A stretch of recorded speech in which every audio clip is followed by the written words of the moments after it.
네, 이제 오늘 본격적으로 교육 시작할 예정이고요. 오늘 강사는 네, 정의당 서울시당 위원장이신 정재민 위원장님이십니다. 정재민 위원장님 모시고 오늘 두 번째 교육 시작하도록 하겠습니다.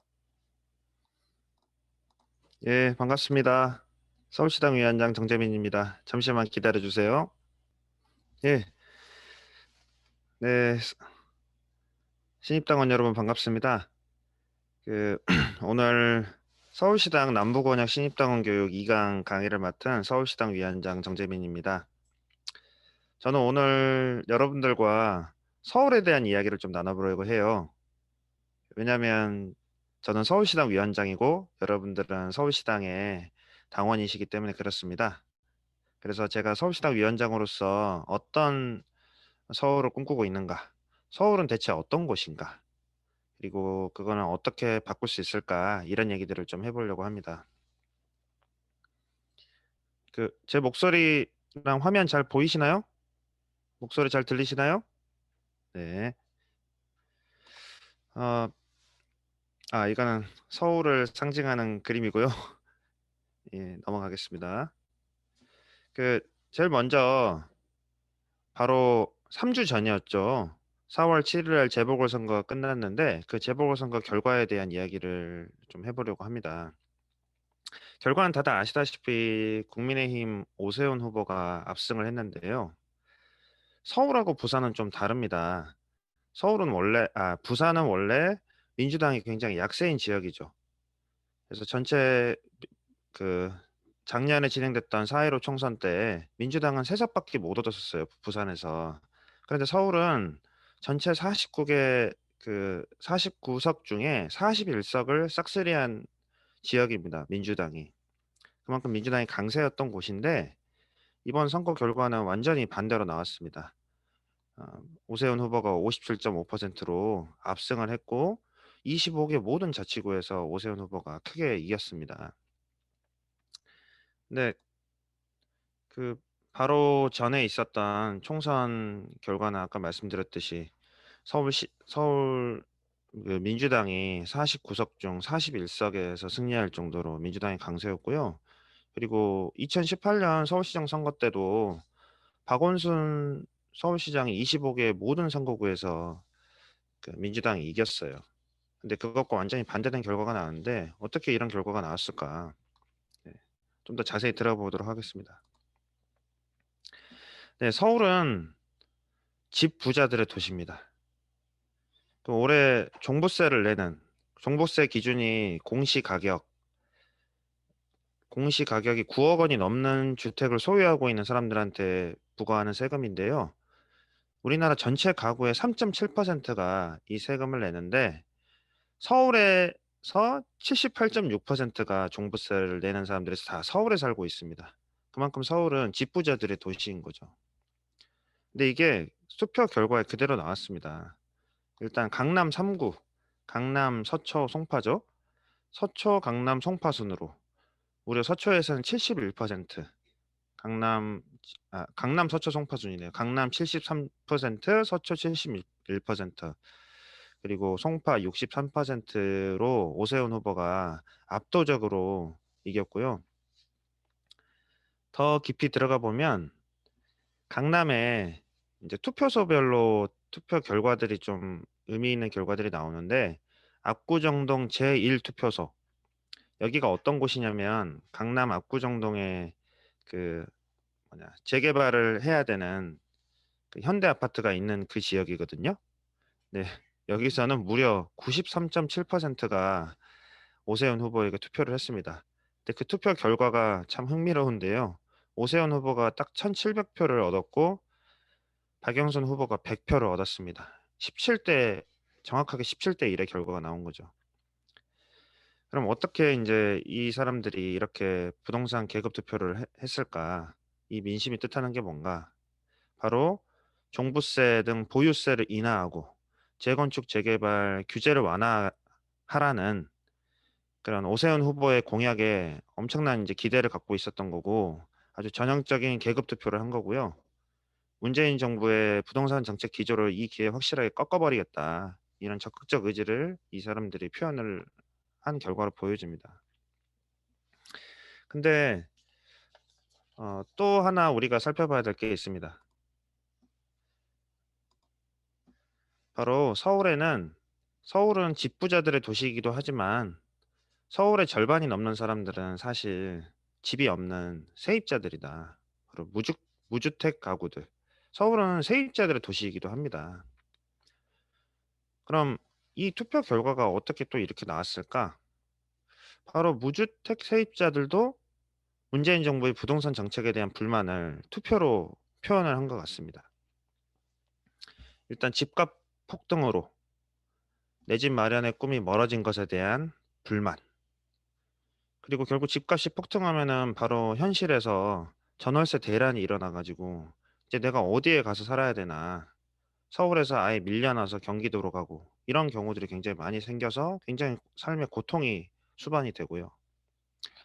거기에다가 그 임대차 보호법 시행을 앞두고 이 문재인 정부의 상징 같은 사람들이 그전에 바로 전셋값과 임대료를 올리는 그런 내로남불 위선적 행태에 시민들이 분노, 배신감을 가졌기 때문에 분노의 투표를 무주택 세입자들도 했다. 이렇게 보여집니다. 그리고 아예 배신감 때문에 투표장에 안 간 사람들도 많은 것 같아요. 이런 결과들이 모여서 저는 지난 총선 때 결과와 정반대의 결과가 이번 서울의 투표 결과로 나타났다. 이렇게 보고 있습니다. 그런데 지금 민주당은 그 결과를 받아들고 어떻게 하고 있죠? 네, 완전히 민심을 오독하고 있는 것 같아요. 오히려 집 없는 서민들, 이 사람들의 주거권을 어떻게 실현시킬 건가, 어떻게 이 천정부지로 치솟고 있는 집값을 잡을 것인가에 대한 대책을 내놓는 것이 아니라 오히려 그 반대로 종부세를 완화하겠다. 오히려 대출 규제를 더 풀어 가지고 집값을 더 올리겠다. 이런 지금 행보를 보이고 있습니다. 이런 갈짓자 행보 때문에 지지층들이 대거 이탈을 하고 있는 게 지금의 모습인 것 같아요. 네, 참 걱정스럽습니다. 그래서 저는 내가 사는 서울의 진짜 모습이 무엇인지 좀 당원 여러분들이랑 살펴보고 싶어요. 내가 사는 서울은 진짜 어떤 모습인가? 네, 서울은 주거 약자의 도시입니다. 여러분들 지옥고라는 말 들어보신 적 있죠? 네, 반지하, 옥탑방, 고시원. 이거를 이제 줄여서 지옥고라고 부르는데 한국 사회의 열악한 주거 환경을 대표하는 말로 지옥고라고 부릅니다. 이게 이제 그 지난 영화 기생충에서 화제가 됐던 공간이죠. 이런 곳에 사람들이 살고 있다. 대한민국에 이렇게 반지하에 살고 있는 사람들이 어 반지하에 살고 있는 사람들 중에 95.8%가 수도권에 밀집되어 있습니다. 그중에 서울이 가장 많고요. 서울이 22만 8천 가구 정도가 이 주거 약자들이 다 서울에 살고 있습니다. 그리고 인구수로 따지면은 65만 9천 명 정도가 지금 수도권의 반지하에 거주하고 있고요. 서울은 전체 가구의 6% 정도가 반지하에 살고 있는데 그러니까 100명 중에 6명이 지금 서울에서 반지하 생활을 하고 있다. 이렇게 보시면 될 것 같아요. 서울은 주거 약자의 도시고요. 다음 두 번째는 서울은 에너지 소비의 도시입니다. 2019년 기준으로 서울에서 소비된 전력량이 5.42 기가와트 연이라고 해요. 그러니까 1년에 5.42 기가와트의 전력을 사용했다. 이건데 보통 그 원자력 1 기에서 1 기가와트가 나온다고 하거든요. 그거를 1 년에 지금 이만큼 썼다는 거고 전체 소비 전력의 9% 정도를 서울에서 사용을 하고요. 서울에 거주하고 있는 인구가 서울 전국의 인제 20% 되는 정도의 인구가 서울에 살고 있는데 그만큼 인제 에너지를 소비만 하고 있는 곳이죠, 서울이. 그래서 사실 서울시가 이런 슬로건을 내걸기도 했어요. 이제 서울을 에너지 소비의 도시에서 에너지 생산의 도시로 바꾸겠다. 그래서 목표치도 제시를 했었습니다. 서울에서 소비하는 전기 소비량의 20%를 태양광 발전으로 만들겠다. 이런 목표도 제시했었습니다. 그게 대표적인 게 이제 2017년에 발표한 2022년 태양의 도시 서울 사업이거든요. 네, 이런 목표를 제시를 했는데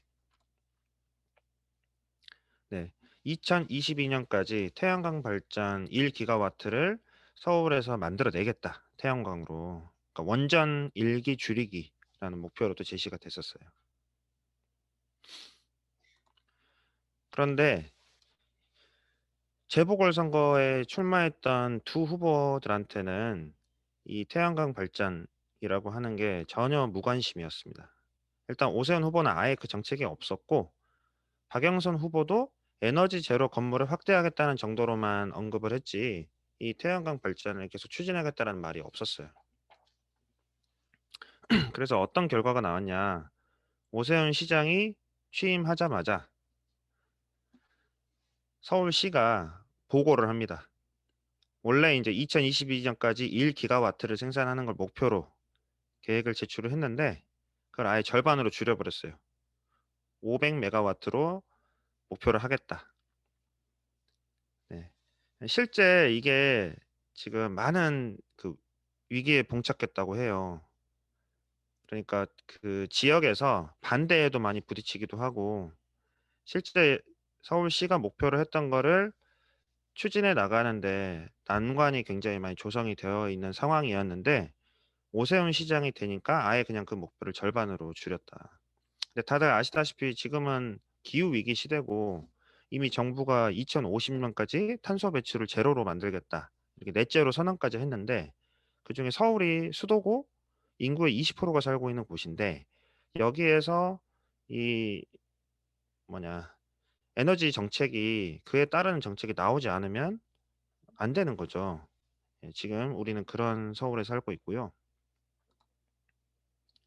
세 번째는 서울은 젠더 폭력의 도시입니다. 일단 얼마 전 3월 달에 발생했던 사건이죠.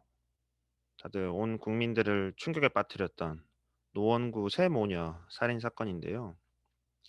그 김태현이라는 범인이 피해자 중 자매의 언니를 스토킹을 하다가 교제를 요구했는데 이 거절하니까 앙심을 품고 퀵 서비스 기사로 가장을 해서 그 집에 침입을 해가지고 동생을 먼저 살해하고 그 뒤에 집에 들어오는 어머니, 언니 순으로 살해를 했다고 알려져 있습니다.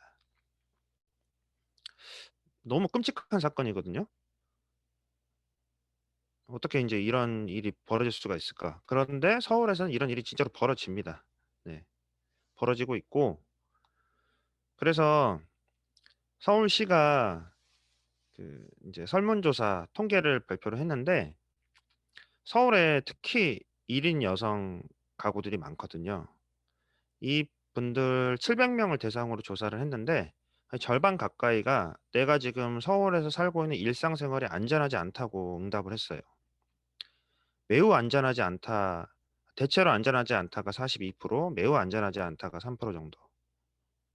그리고 우려되는 범죄로는 일단 성희롱, 성폭행이 45% 정도였고 그다음에 24%가 주거 침입, 그다음에 납치, 인신매매가 11%, 노상 강도가 11%, 폭행이 9%, 택시 강도가 6.9% 순으로 나왔다고 해요.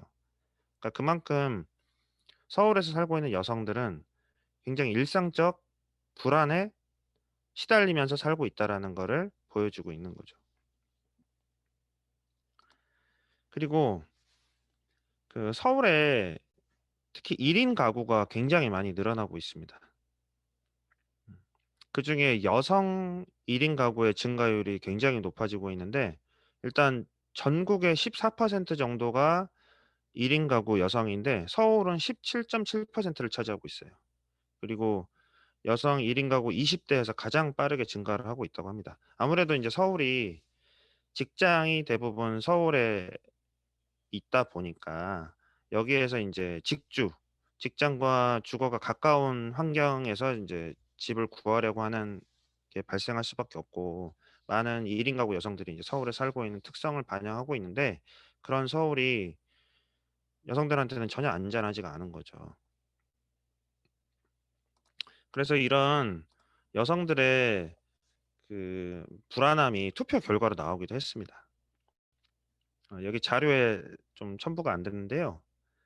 그러니까 그 마포구의 성산 이동 5투표소 결과가 매우 흥미로워요.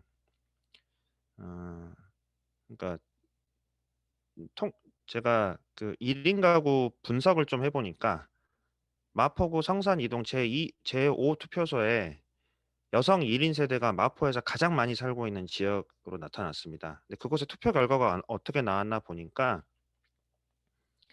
그 진보 후보들, 그러니까 이번에 진보 후보들이 많이 나왔잖아요. 그 진보 후보들의 표가 그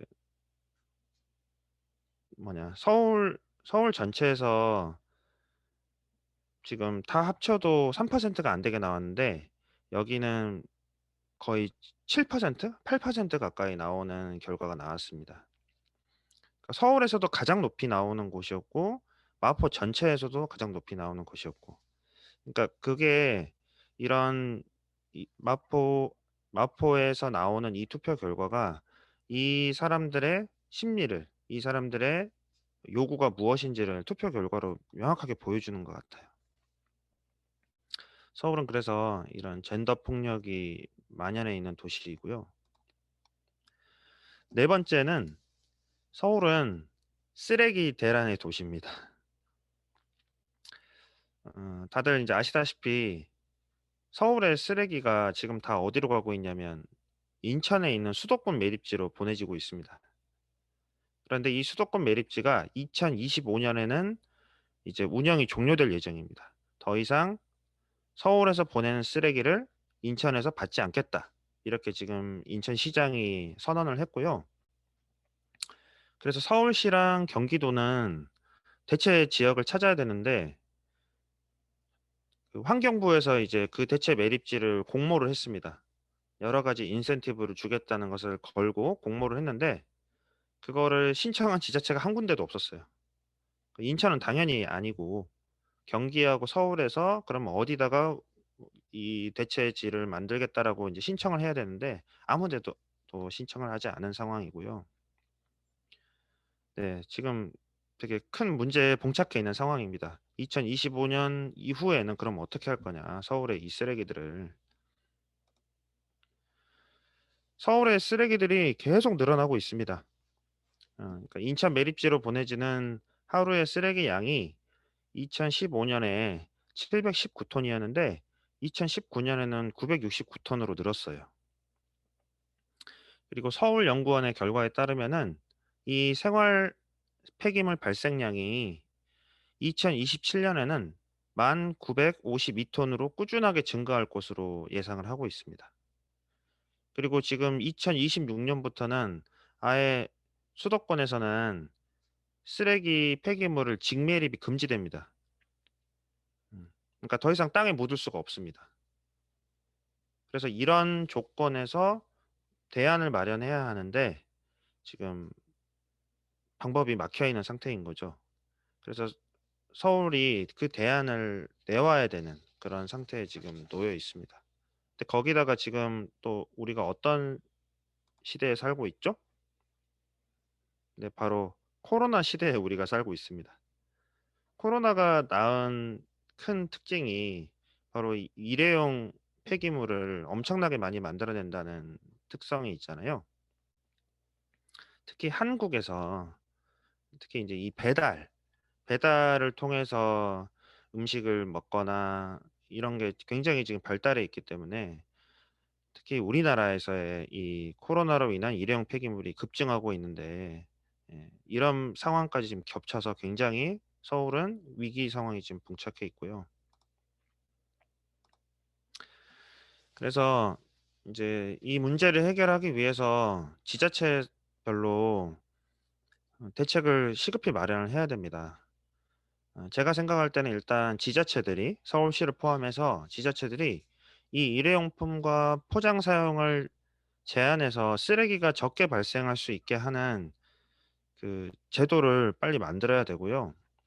그리고 종량제 봉투 가격을 현실화시켜서 사람들이 정말 쓰레기 배출에 부담을 느끼게끔 만드는 것도 필요하고, 그리고 발생지 처리 원칙을 준수해야 됩니다.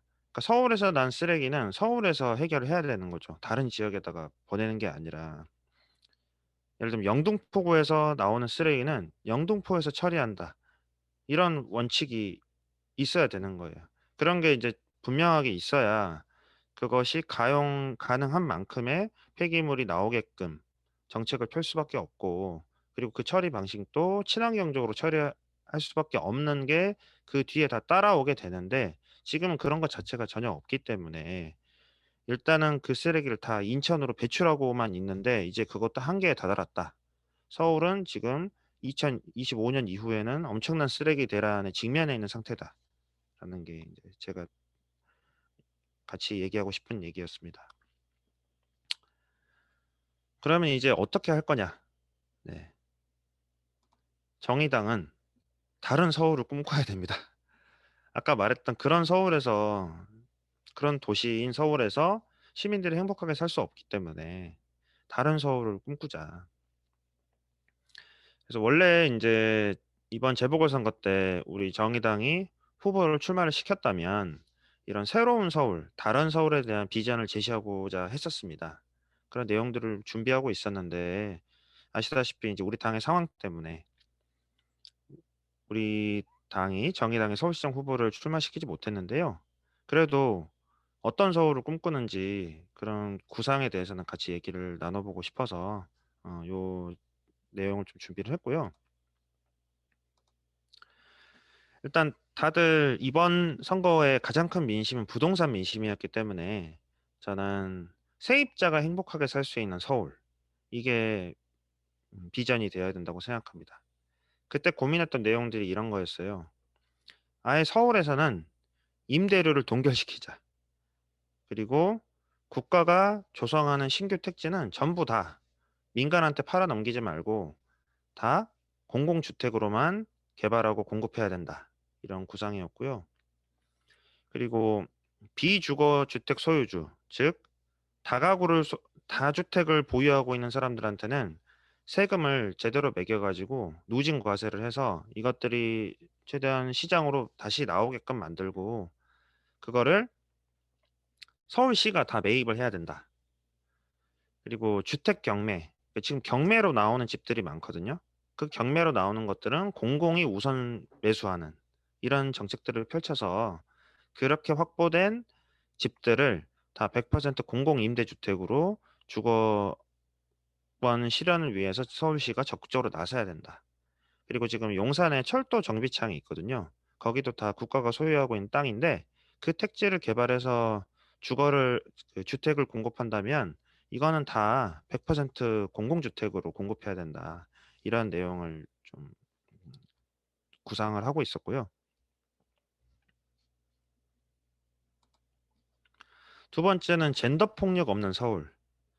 사실 이번 재보궐선거가 박원순 서울시장 그리고 오거돈 부산시장의 성폭력 사건으로 진행됐던 선거기도 했고, 그리고 아까 우리가 살펴봤듯이 서울은 젠더 폭력이 만연해 있는 서울이기 때문에 정말 그런 젠더 폭력이 없는 서울을 만들어야 한다. 성평등은 시대 정신이라고 생각해요. 정의당은 당연히 이런 시대 정신을 가장 앞에서 구현하는 그런 정당이 되어야 된다고 생각하고요. 그래서 이번 서울시장 새로운 서울에 대한 꿈을 꾼다면 이런 공공기관이나 기업에서는 성폭력, 성차별이 없는 서울을 당연히 만들어야 되고, 여성 1인 가구도 안심하고 살 수 있는 서울, 그리고 일상생활 속에서 이런 성별 격차, 유리천장 깨기 이런 걸 제도화하고, 그리고 젠더 폭력을 예방하고 교육을 강화하는 그런 정책들을 적극적으로 펼쳐야 된다. 그럼 세 번째는 기후 위기 극복을 적극 실천하는 서울이 만들어야 된다. 아까 얘기했던 그 에너지 자립을 위한 목표는 줄이거나 후퇴하거나 중단하는 게 아니라 이것을 적극적으로 더 추진하는 그런 서울이 되어야 하고, 특히 대중교통을 무상으로 그리고 그거를 녹색 교통으로 다 전환시키는 비전을 가지고 있어야 된다고 생각을 했습니다. 2030년까지 그 완전 무상 녹색 대중교통을 실현하는, 그러니까 버스 공영제, 그리고 그 버스를 전부 친환경 전기 버스로 바꾸는 이런 것들을 고민을 했고요. 죄송합니다. 그리고 서울에 이제 내연기관 자동차들이 들어오는 것을 제한하는 정책, 혼잡 통행료 이런 것들을 신설하고, 그리고 트램과 같은 대한 교통 체제를 적극적으로 서울시가 추진해서 만들어야 한다. 그리고 그 어, 지금 그 마이크로 모빌리티, 그러니까 차를 가지고 다니지 않고도 이동을 편안하게 할 수 있는 그런 세부적인 도로도 만들고, 그런 인프라를 계속해서 서울시가 제공을 할 수 있는 그런 비전을 갖고 있어야 된다. 네. 그래서 2030년 내연기관차가 서울에 진입할 수 없는 그런 거를 적극적으로 추진을 해야만 2050년 넷제로 서울을 달성할 수 있다. 그런 비전을 고민을 했었고요. 네 번째는 평등하고 정의로운 서울입니다. 특히 지금 우리가 살고 있는 이 시대 가장 큰 문제 중에 하나가 사회 불평등, 이 양극화가 계속해서 커지고 있다라는 게 지금의 문제고, 그리고 특히 코로나로 인해서 이 격차가 더 벌어지고 있는데 이거를 적극 해결하는 그런 서울이 되어야 한다. 네, 그래서 공공 분야 필수 노동자들, 특히 코로나 때 돌봄에 대한 필수 노동에 대한 중요성이 더 이제 확인이 됐었는데, 그런 분야에서 일하고 있는 노동자들에 대한 위험 수당, 특히 지금 그 코로나 방역 때문에 공공 의료에 종사하고 있는 분들이 정말 많은 그 희생을 하고 계시잖아요. 이런 분들의 위험 수당을 서울시가 신설을 하고, 그리고 플랫폼 노동자들이 안전한 서울, 그리고 지금 배달 플랫폼 관련해서 문제가 너무 많거든요. 자영업자들은 코로나 때문에 많은 피해를 보고 있지만, 그거에 더해서 이 배달 앱과 주문 앱의 양쪽에서 지금 그 모든 수수료를 부담을 하면서 지금 장사를 하면 할수록 내가 가져가는 거는 거의 없는 그런 상태에서 지금 장사를 하고 계시거든요. 이 문제를 적극 해결하는 배달 플랫폼 공공화, 그리고 전 국민 소득보험을 전면 도입하고, 코로나 시대에 서울형 손실보상제 이런 것들을 적극적으로 실시하고, 그리고 모든 가정의 공공 돌봄이 가능하게 하고, 공공 의료 시스템을 서울에서부터 제대로 만들어내자, 이런 비전을 고민을 했었습니다. 그리고 이제 다섯 번째가 서울공화국 해체였는데요. 모든 게 서울로 모여드는 이런 문제를 해결하지 않고서는 서울의 집값이든 서울의 교통 문제든 서울의 쓰레기 문제든 인구 문제든 이런 것들을 해결할 수가 없다라는 근본적인 방향 제시를 우리가 해야 된다고 고민을 했습니다. 그래서 수도 이전, 말로만 얘기하는 수도 이전이 아니라 정말 제대로 된 그 지역 균형 발전, 서울로 모든 것들이 모이는 것들을 해결하는 방안이 필요하고, 그러기 위해서는 대학들도 옮겨가야 되고 공공기관도 옮겨가야 되고, 그리고 일자리 문제가 해결이 안 되면 안 되기 때문에 서울에 있는 그런 대기업 본사들이 이동을 해야 한다라는 비전을 제시하는 걸 고민을 했었습니다. 네, 이렇게 다섯 가지 새로운 서울에 대한 비전을 고민했었는데요. 중요한 거는 이제 이걸 어떻게 바꿀 건가, 이게 중요하잖아요. 그래서 저는 두 가지를 고민을 했습니다. 그러면 이거를 어떻게 정의당이 현실로 만들어낼 수 있냐? 네. 첫 번째는 지역에 달려 있다. 정의당의 뿌리는 지역입니다. 그러니까 정의당은 지역위원회를 기반으로 존재하고 있습니다. 그리고 지역위원회 이름으로 지역에서 모든 활동을 진행하고 있어요. 특히 선거 때. 선거 때는 지역에서 후보가 출마를 하고 당원들이 그 후보와 함께 정의당의 대안을 준비해서 지역 주민들한테 정의당의 비전을 알리고 그에 대한 선택을 받고 또 권력에 진출하기도 하고 이런 활동을 통해서 정의당의 비전을 실현시키고자 하고 있죠. 그래서 저는 이것을 그 비전을 실현하는 첫 번째 전략은 지역 전략이다 이렇게 생각을 하고요. 두 번째 전략은 부문과 의제, 즉 그 존재 이유를 갖고 있는 사람들, 노동, 그리고 여성, 청년, 장애인, 성소수자 등 이런 부문과 의제 사업을 통해서 저는 정의당의 비전을 실현시켜야 한다 이렇게 생각을 하고 있어요. 특히 저는 이게 진보 정당의 특징이라고 생각하는데요. 이게 보수 정당과 다른 부분이라고 생각합니다. 사실 진보 정당은 돈이 없잖아요. 돈으로 조직을 관리한다거나 돈으로 모든 걸 하는 정당과는 아예 체질이 다른 정당이 저는 진보 정당이라고 생각합니다. 어 그러니까 당원 한 사람 한 사람의 열정과 뜻 그리고 그 자신의 정체성 그리고 이렇게 권력으로부터 배제되어 있는 시민들을 다시 정치 권력의 중심으로 호명하고 이들과 함께 정치 세력화를 하는 방식을 통해서 정의당의 비전을 실현해 나가는 거라고 생각을 하거든요. 이 지역과 부문이 시줄과 날줄로 촘촘히 엮여서 그 힘으로 조금씩 조금씩 정의당이 전진하면서 세상을 바꿔낸다. 저는 이렇게 생각을 하고 있습니다. 네.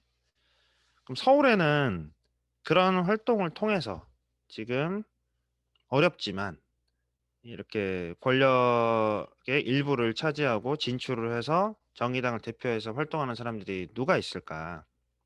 네. 서울에는 한 명의 광역 비례의원과 그리고 4명의 기초 구의원이 있습니다. 일단 권수정 서울시의원님은 110명 서울시의원 중에 유일한 진보정당 소속 의원이고요. 그동안 이제 박원순 시장의 부족함을 계속 비판해 왔고 특히 이번에는 오세훈 서울시장이 당선됐기 때문에 더욱더 역할이 중요해졌다고 보여지고 현재는 그 사회적 가족 구성권 조례를 준비 중에 있습니다. 그리고 서울에는 4분의 기초 의원이 계시는데요. 구로구의 김희서 의원. 이분은 그 방사능 안전급식 조례 제정 운동을 통해서 구의원이 당선이 되셨고 지금은 또 청소년 생리대 보편 지급 조례를 통과시켜서 그런 그 구로구의 시민들의 삶에 진전을 이뤄내는 이런 성과를 가지고 있습니다.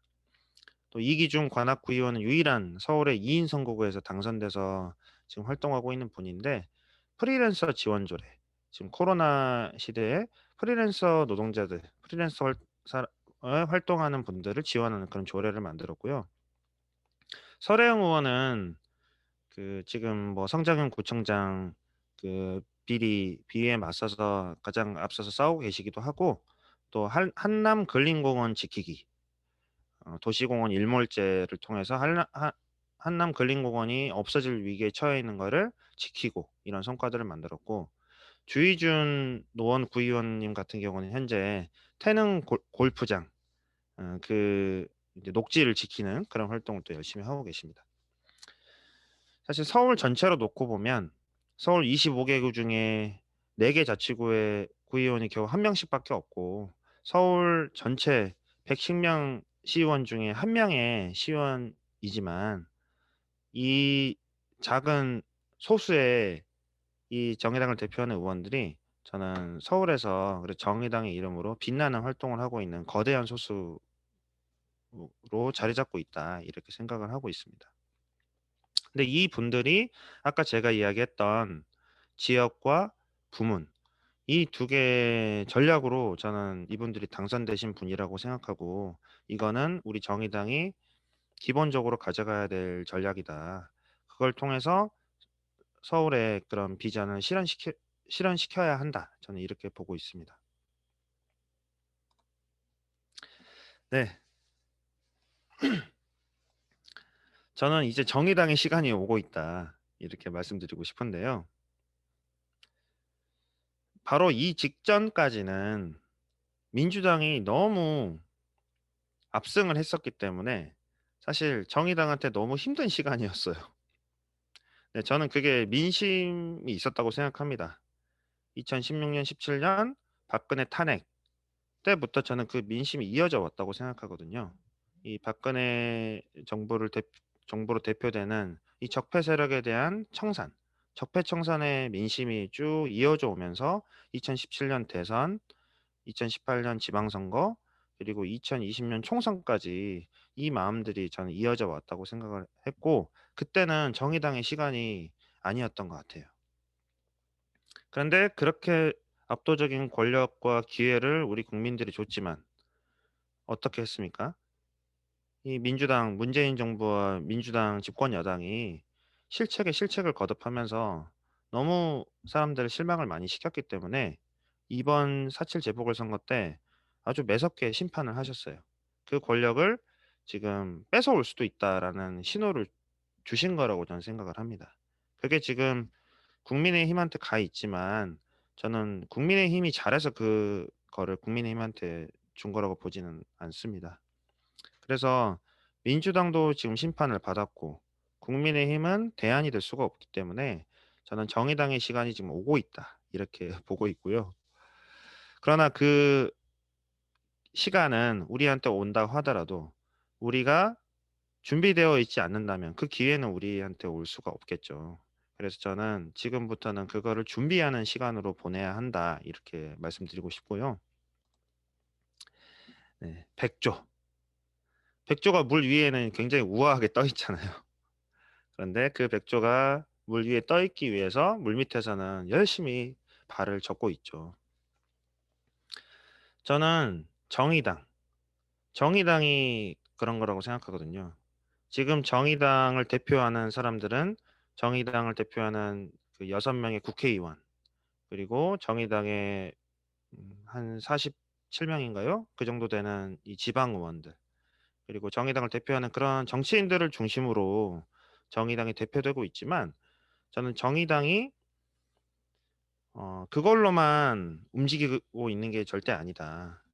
정의당을 그렇게 물에 뜨게 만들고 정의당을 움직이는 것은 저는 당원들이라고 생각합니다. 사실 당원은 진보 정당의 모든 것이에요. 왜 그러냐면 당원이 바로 그 당론을 결정하고 그 당론을 전파하는 사람들이 우리의 3터 1터에서 그것을 전파하는 사람들이 저는 당원들이라고 생각하기 때문에 그렇습니다. 저는 당원은 그냥 정의당에 입당을 해서 당비를 납부하고 정의당을 후원하고 투표 때가 되면은 투표장에 가서 정의당을 찍는 그런 사람들이 아니라 자신의 1터와 3터에서 정의당의 당론을 적극적으로 전파하는 그런 정치 활동을 하는 사람들이라고 생각해요. 그래서 당원들의 당원 생활, 당원들의 그런 정치 활동이 곧 정의당을 움직이고 세상을 바꾸는 힘이 된다. 이렇게 바라보고 있습니다. 그래서 신입당원 여러분들께 꼭 부탁드리고 싶은 거는 여러분들의 손에 정의당의 미래가 달려 있다. 네. 여러분들이 곧 정의당 그 자체다. 이 말씀 꼭 드리고 싶고요. 그래서 지역위원회에서 진행하고 있는 또 부문위원회에서 진행하는 그런 당원 모임, 교육, 또 여러 가지 행사, 그리고 그때그때 주요한 의제를 가지고 진행되는 여러 가지 당원 캠페인 이런 활동에 꼭 가능하신 만큼 마음과 시간을 내셔서 참여를 해주십사 부탁을 드리고 싶어요. 그 힘만큼 저는 정의당이 전진을 할 것이다. 그리고 끝내 우리한테 다가오고 있는 그 시간에 기회를 우리가 잡을 수 있을 것이다. 이렇게 생각을 합니다. 네, 그래서 오늘 강의의 제목이었죠. 서울을 바꾸는 시간, 정의 타임스. 예. 그렇게 강의를 정했던 이유가 바로 이 마지막 결론, 여러분들한테 드리고 싶은 이 결론에 있습니다. 이제는 서울을 바꾸는 시간입니다. 네, 정의 타임즈 함께 만들어가면 좋겠습니다. 네, 제 강의를 마치도록 하겠습니다. 고맙습니다.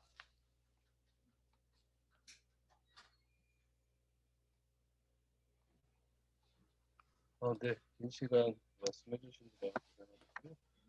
혹시 질문이 있으시면 먼저 질문하고 답변하는 시간을 갖도록 하겠습니다. 질문이 있으시면 문서고를 해제하시고 질문을 해주시면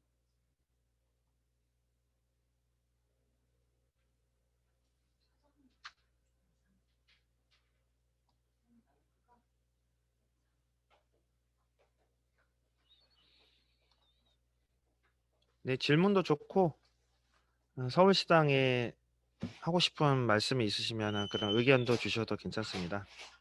편하게 말씀해 주십시오.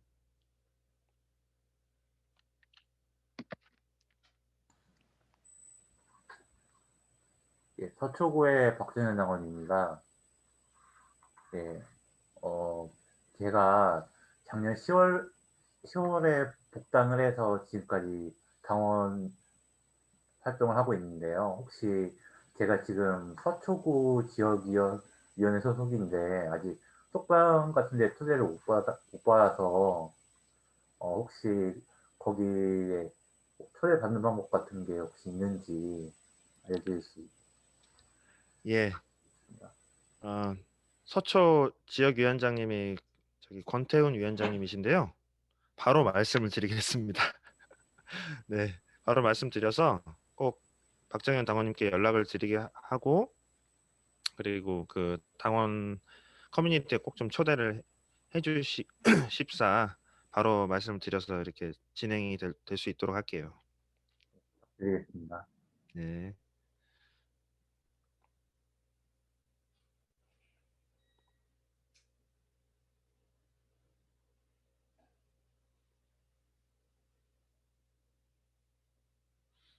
네, 뭐 질문이나요? 아니면 들으시면서 함께 나누고 싶었던 말씀이나 간단한 소감이나 그 서울시당에서요. 들리나요? 네. 네. 네. 서울시당에서 올해 가장 중요하다고 생각하는 사업 활동은 어떤 거예요? 한 가지만. 한 가지만요. 가장 중요하다고 생각하는. 많이 있는데. 네. 두 가지가 있어요. 일단 하나는 지금 민생 사업입니다.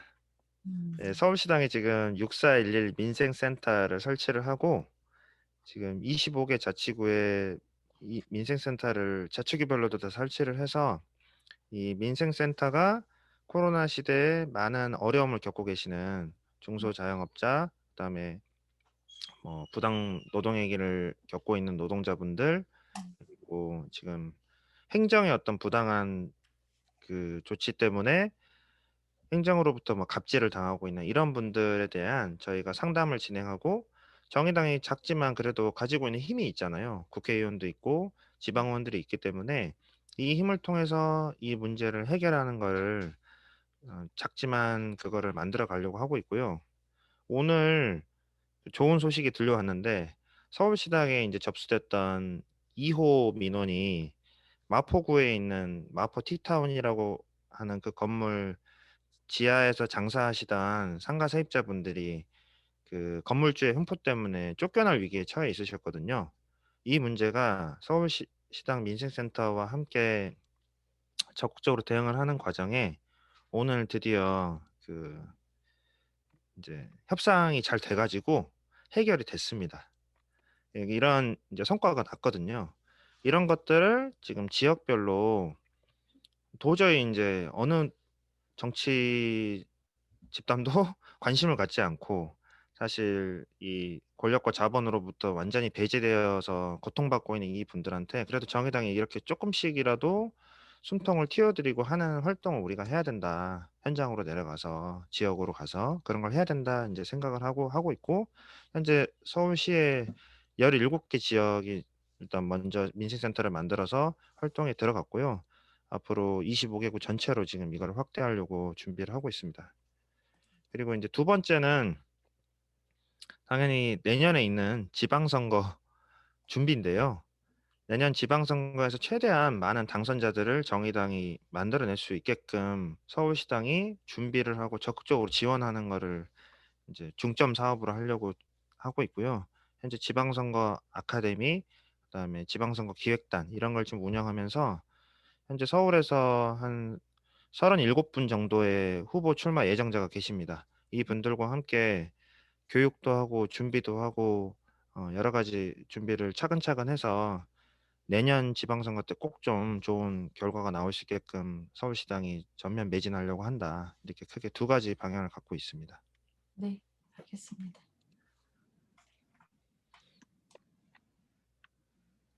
네.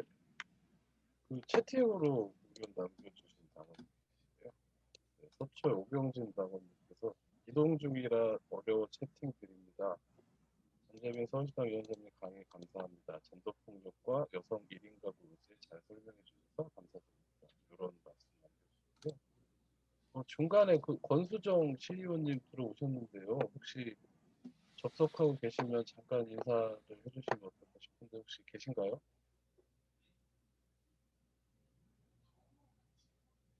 네. 잠깐 네, 사정이 있으신 것 같고요. 혹시 질문이나 나누고 싶은 말씀 있으시면 네, 편하게 말씀해 주시면. 서울시당이 이런 걸 좀 같이 했으면 좋겠다. 이런 걸 좀 뭐 진행해 주세요. 이런 의견 있으시면 그런 것도 적극 의견 개진을 해주시면 좋을 것 같습니다.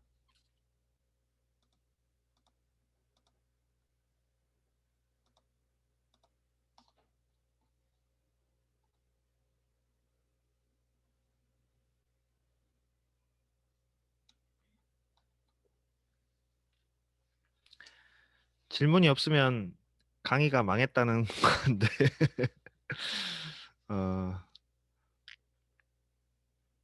제 강의가 망한 걸까요?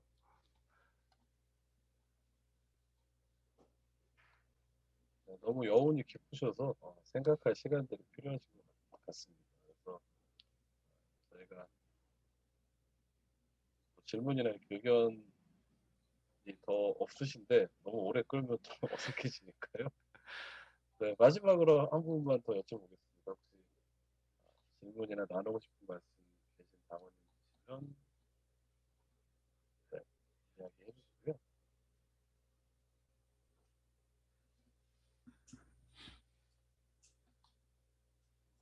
네, 그럼 안 계신 것 같아서요. 오늘 교육은 이렇게 마치도록 하겠습니다. 저희 신입당원 교육은 총 4강으로 진행되고요. 잠시만요. 네, 네. 이재용 당원님께서 채팅으로 네.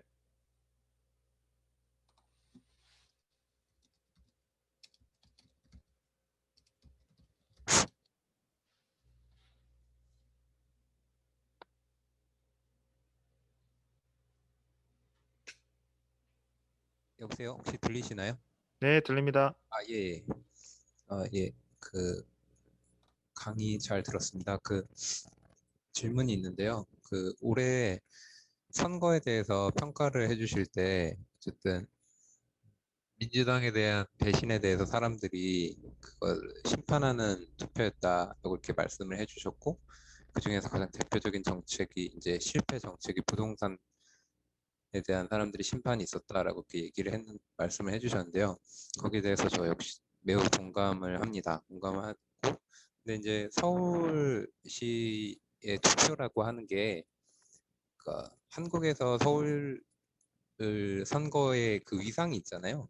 사실상 이제 뭐 대선 다음으로 그 영향력이 있는 그런 투표이고, 그래서 제가 봤을 때는 이게 이제 부동산에 대한 분노가 그 방아쇠 역할을 했지만, 그동안 이제 민주당이 촛불 정부를 했음에도 불구하고 말뿐이지만 그동안 4년 동안 사람들에 대한 그 기대를 말로만 하고 사실 그걸 전혀 부응하지 않았던 그런 모습, 그런 게 이제 누적됐다가 이제 부동산 문제로 촉발된 것 같다라고 하는 게 이제 제 생각인데요.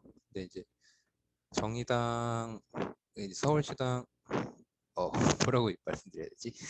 위원장님이 보시기에 민주당이 이제 저는 분명히 배신을 했다고 생각하는데, 이게 이제 무엇을 하지 않았나에 대해서 이제 부동산도 말씀해 주시긴 했지만 그 지난 임기 4년 동안 민주당은 무엇을 배신했는지에 대한 구체적인 비판으로부터 우리가 좀 더, 그러니까 반성은 아니고요. 우리가 무슨 잘못한 것도 아니니까 그걸 통해서 우리가 사람들이 어떤 희망을 줄 수 있는지에 대한 구체적인 대안 같은 걸 제시하고 그걸 정책적으로도 낼 수 있어야 한다라고 이제 생각이 들어요.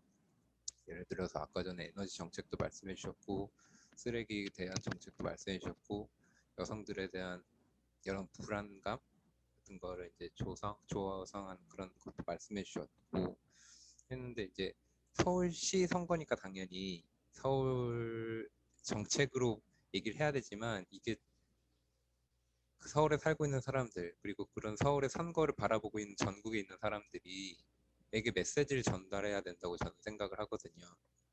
그래서 이제 비록 아까 다주택 그 부동산 관련돼서 누진과세 다주택 사람들에 대해서 누진과세를 매겨서 집을 여러 채를 가질 수 없게 해서 서울시가 매입한다 그거를 그리고 그 집을 공공임대주택으로 활용한다라고 하는 게 솔직히 현실적으로는 저는 좀 과장된 정책이라고 생각해요.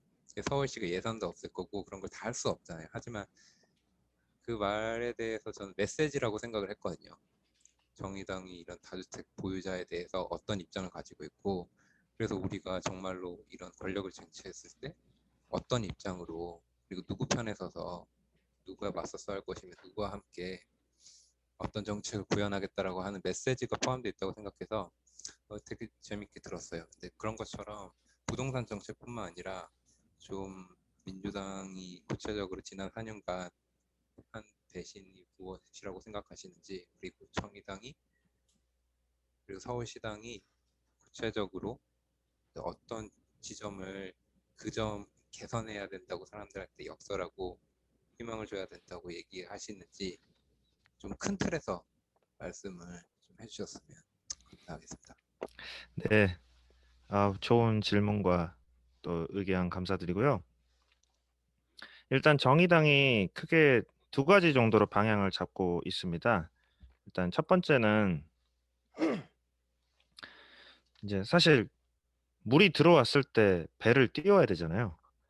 그러니까 지금 LH 사태로 촉발이 됐지만 지금 부동산 이 문제에 대한 민심이 들끓고 있을 때 정의당이 그러면 어떤 정책적 대안을 제시할 거냐. 민주당은 전혀 제시를 못하고 있고 오히려 후퇴하고 있으니까 이거를 빨리 정의당이 개입을 해서 아주 선명한 입장도 내고 그런 해결책을 제시해야 된다. 이렇게 지금 정의당은 바라보고 있습니다. 그래서 일단 크게 세 가지를 정의당은 지금 방향을 잡고 있는데요. 이제 첫 번째는 일단 이 집값을 잡고 주거 안정을 위한 그 정책을 어떻게 펼칠 거냐. 이게 지금 첫 번째가 있어서 그 현재 3기 신도시 문제가 굉장히 이슈가 되어 있기 때문에 이 3기 신도시는 어떻게 되어야 한다라는 거를 정의당이 적극적으로 대안을 제시를 해야 된다. 지금 이렇게 지금 방향을 잡고 있어요. 그래서 그 다음 주 월요일 날 지금 기자회견 하려고 준비를 하고 있는데 일단 3기 신도시는 100% 공공주택으로 공급을 해야 된다. 이렇게 지금 얘기를 하려고 정의당이 준비를 하고 있습니다. 그러니까 그 택지를 전부 다 국가가 돈을 들여가지고 토지를 매입을 해서 택지 조성을 하고 그 다음에 거기다 건물을 지어가지고 주택을 만드는 건데 이거를 지금 민간한테 매각을 해서 재원을 마련하고 그 마련된 재원으로 일부만 한 35% 정도만 공공 임대주택을 지어서 공급을 하겠다. 이게 정부의 생각이거든요. 정의당은 그게 아니라 국가가 택지를 조성을 해서 국가가 택지를 조성해서 이 주거 문제를 해결하기 위해서 공급을 하겠다고 하면 그거를 민간한테 팔지 말고 전부 다 국가가 책임을 지고 집을 지어서 적어도 절반은 집이 없는 세입자들이 안정적으로 장기적으로 거주를 할 수 있게끔 공공임대주택으로 제공을 하고 나머지 절반은 집을 이제 소유를 하고 싶어 하는 분들이 계시니까 그럼 집을 소유하고 싶어 하는 사람들한테도 그 집을 토지 임대부와 환매 조건부 그러니까 땅을 팔지 않고 땅은 국가가 소유를 하고 그래서 그 값을 거의 한 반값 정도에 저기 공급을 하고 그거를 다시 되팔 때도 다시 국가한테만 되팔 수 있게끔 해서 그 뭐냐 토지랑 건물 상승값에 대한 초과 이득을 사유화하지 않고 공공이 다 회수할 수 있게 그래서 그 자산은 전부 다 국가가 그대로 다 보유하고 있고 이 집에 그 사람들이 안정적으로 살 수 있게끔 그런 주거권 실현을 최우선해서 펼치는 그런 정책을 방향을 제시를 하려고 합니다. 그래서 3기 신도시부터 100% 공공 분양을 해야 공공주택으로만 분양을 하자 이런 얘기를 하려고 하고요. 앞으로 국가가 조성하는 모든 택지에 그 조성되는 주택은 그런 식으로 공급을 해야 된다. 이런 얘기를 하려고 하고 그다음에 이미 집을 많이 갖고 있는 사람들, 특히 그 부동산 임대업자들이 지금 갖고 있는 집이 160만 채 정도로 추산이 되거든요. 이 사람들이 그런데 세금을 전혀 내지 않고 있어요. 완전한 세금 그 특혜를 받고 있는데 이거를 다 폐지시키고 똑같이 그 중과세를 해서 이 사람들이 갖고 있는 집을 전부 다 시장에 나오게 만들어야 된다. 이렇게 지금 생각하고 있는 게 있고요. 그다음에 마지막으로 세 번째는 그럼에도 불구하고 모두가 다 집을 가질 수는 없잖아요. 그러니까 모든 사람이 집을 갖는 세상이 되어야 된다고 생각하지 않고 자기 집을 갖지 않고서도 안정적으로 그냥 그 집에서 생활할 수 있으면 되는 거잖아요. 그래서 이런 아까 얘기했던 반지하 옥탑방 그 고시원 같은 데서 사람들이 살지 않게 해주고 그리고 적당한 자기가 감당할 수 있는 그 월세를 내면서 내지는 전세를 내면서 살 수 있는 사람들을 지원할 수 있는 그런 주거 보조금, 주거 수당 이런 게 사실 다른 나라에서는 굉장히 많거든요. 이런 걸 우리나라에서도 이제 적극적으로 도입을 해야 된다. 크게 이 세 가지 방향에서 국민들의 이 주거 불안에 대한 분노, 또 요구 이런 걸 정의당이 적극적으로 해결하는 그 정책을 제시를 하려고 준비하고 있다는 말씀드리고요.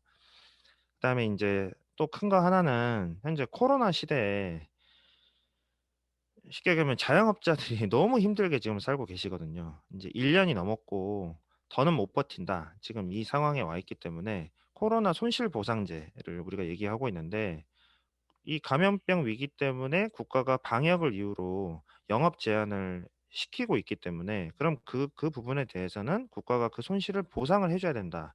이미 지금 다른 나라들은 다 그렇게 하고 있거든요. 그런데 지금 대한민국 정부만 그 균형 재정 논리에 빠져가지고 돈을 더 쓸 수가 없다. 이렇게 지금 얘기를 하고 있는데 그렇게 하다가는 정말 더 큰 문제가 생길 거다. 이렇게 이제 정의당은 바라보고 있는 거고 국가가 책임지고 이 손실을 보상하는 것을 법제화해야 된다. 그래서 지금 코로나 손실 보상제를 그 법안으로 이미 올려놓고 있는 상태고 국민의힘도 그걸 당론으로 채택을 했어요. 지금 오히려 민주당이 그걸 동의하지를 않아 가지고 이번 그 국회 본회의에 지금 상임위에 올리지를 못했는데 이거에 대한 비판을 정의당이 그러니까 쉽게 얘기하면 민주당을 비판하는 지금 국민의힘도 이걸 동의하고 있는데 민주당이 도대체 뭘 하고 있는 거냐? 민생을 제대로 책임을 져라. 이렇게 얘기하는 활동을 정의당이 해야 된다고 생각을 합니다.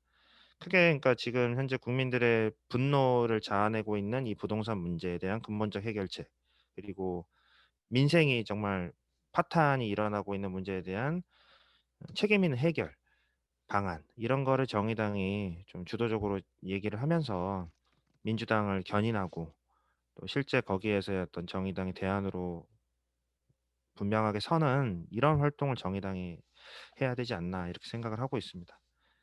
네. 네, 답변이 되셨죠? 네. 예, 혹시 또 다른 질문이나 호감, 의견 나오는 것 같아요.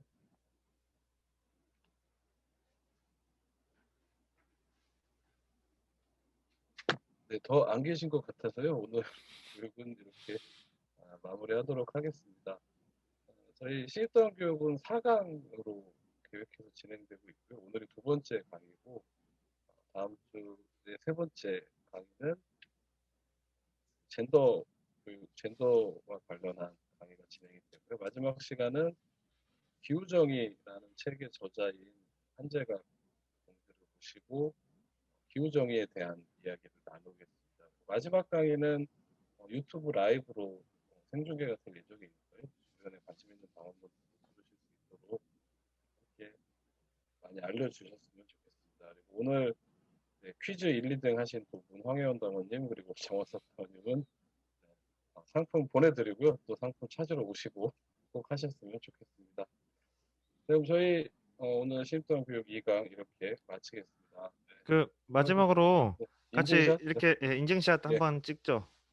2강 참여하신 분들.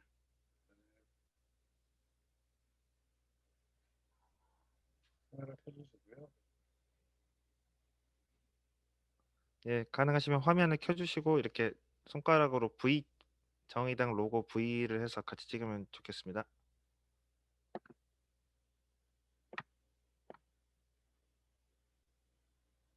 예, 누가 캡처하시는 건가요?